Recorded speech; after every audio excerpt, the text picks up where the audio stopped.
Some tools don't make a lot of noise. They don't have motors, batteries, Bluetooth, or fancy digital displays or lights, but they've been helping woodworkers shape wood for centuries. And once you learn how to use one, it's easy to understand why they're still around today. Today I'm taking a look at the Jorgensen number 59F Spokeshave. And instead of just making a few cuts on a scrapboard, I decided to build something that would really let this tool shine. So before I even opened the box, I spent about 2 hours building a traditional Shavehorse. You can build this too. They're not hard and they're not precise, but they do work. If you've never used one before, a Shavehorse is one of the oldest woodworking workbenches ever designed. You sit on it, press down with your feet to clamp the workpiece, and both hands are completely free to guide your cutting tool. It's a beautifully simple design that's been used to make chair legs, tool handles, bows, walking sticks, and just about anything around. It seemed like the perfect companion for a spoke shave.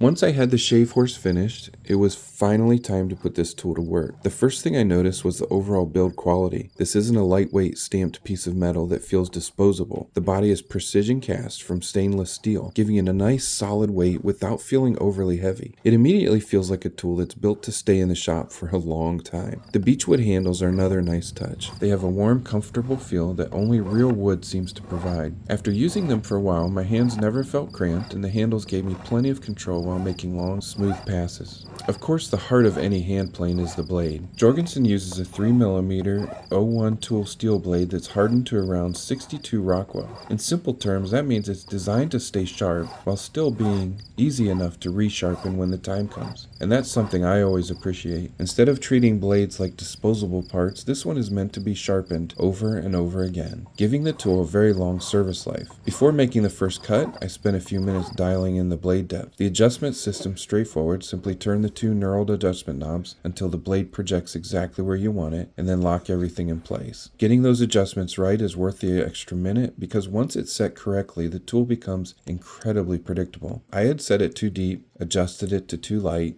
and then dialed it in. Once it's dialed in, instead of digging into the wood or chattering across the surface, it produced long, thin curls that peeled away cleanly. That's always one of my favorite moments when using hand tools. There's something incredibly satisfying about watching a continuous ribbon of wood cut away from the blade. No dust collection, no screaming motor, just the sound of sharp steel slicing cleanly through wood. Using the Shavehorse made the entire experience even better. Because the workpiece is held securely between the foot-operated clamp, I could focus entirely on controlling the spoke shave instead of fighting the material. That combination made it easier to shape gentle curves, smooth rough surfaces, and gradually bring the piece exactly where I wanted it. One thing people often don't realize is that a spoke shave isn't really about removing lots of material quickly. It's about precision. It's the tool you reach for after the rough shaping. This is where you refine curves, remove small imperfections, and make a project feel finished. Whether you're making axe handles, chair parts, walking sticks, wooden spoons, or custom furniture, this is one of those tools that gives you a level of control that's difficult to duplicate with power tools. And because you're working by feel instead of by horsepower, you naturally slow down. You pay attention to the grain, you notice where the wood needs to be cut. Instead of forcing the wood to do what you want, you begin working with it. I think that's one of the biggest reasons I enjoy traditional woodworking. Power tools are fantastic when you need efficiency, but hand tools remind you that woodworking isn't just about getting to the finish line. Sometimes the process is the reward. Building the Shavehorse reminded me of that. I could have clamped the board in a vise and demonstrated the tool in 5 minutes. Instead, I spent a couple hours building something that's been used by craftsmen for generations. Not because I had to, but because sometimes slowing down teaches you more than speeding up ever could. So there you go. From never having used one